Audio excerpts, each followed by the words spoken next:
Welcome back. Well, transport and the way we travel are being reimagined. We recently heard about banning the sale of new petrol and diesel cars in the ACT from 2035, as well as e-scooter trials and bold plans for flying taxis at the Brisbane Olympics. Now, getting from point A to point B could look vastly different in the future, but will new technology ease congestion and make our roads safer, or are we risking our lives for convenience? Author and futurist Michael McQueen is here to explain. Hello, Michael. Good morning. Always fascinating to chat to you. First cab off the rank, so to speak, Robo Taxis.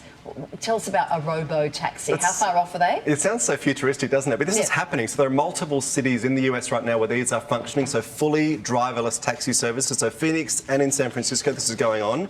But the big announcement of the last week was a company called Baidu, which is like Google of China. They've announced a prototype car that is not going to have a steering wheel or a removable steering wheel. They want to have available by next year for fully driverless ride-sharing services, so Robo Taxis.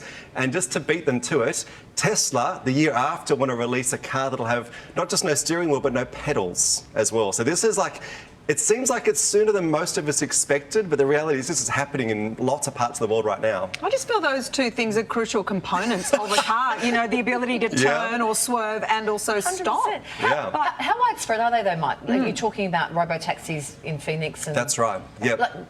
Like, are they very popular? Do you know what I mean? Yeah, more popular in Arizona because they've been around for longer. But in San Francisco, they're relatively new and only operating at certain times of the day. So Cruise is the company that's running those, and that's owned by GM. So that's the one to watch there. But we could see them here by 2032. That's what they're talking about for the Brisbane Olympics. Yeah, so these are the flying ones. So if you thought like a driverless car on the road was nerve-wracking, wait till it takes off. So in fact, just last week, we saw an agreement, a sort of a memorandum of understanding with a whole lot of mayors and local government people in Queensland to launch the world's first, or Australia's first, flying taxi service. The company's called Whisk. That's the one that's going to launch these.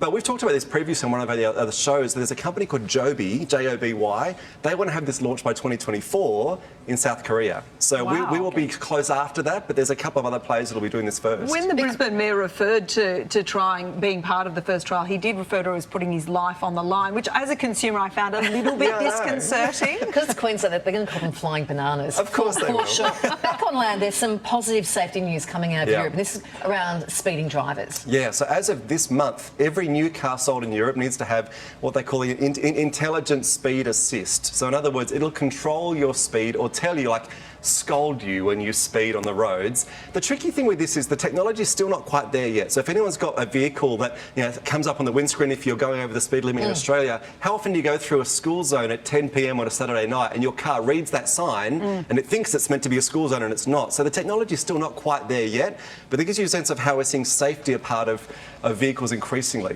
What about streaming services? Most of us have trouble just keeping up with what we're paying for at the moment when it comes to TV, but has BMW got a streaming service? What is this? Yeah, so if there's any evidence required that our cars are basically computers on wheels, this is it. So what they've rolled out in about 5 or 6 of their key markets is the ability to pay a certain amount for the car, but then pay monthly costs for specific functionality. So heated seats, like $18 a month.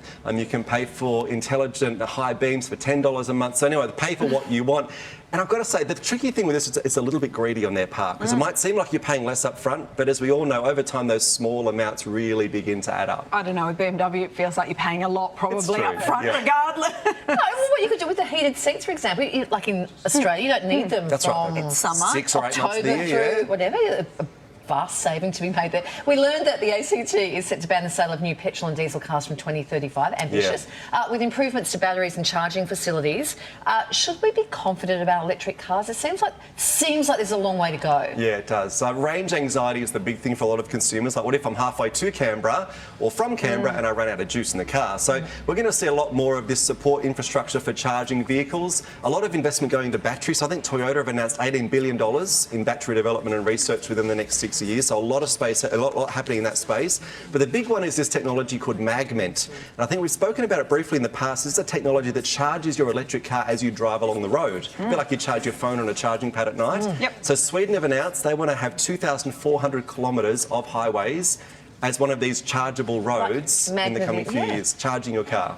That is a good solution, especially for Australia, given the big, wide open spaces we have. Thank you very much, Michael. Just don't want to wear big earrings as you're walking down the road. Your hair will be like this.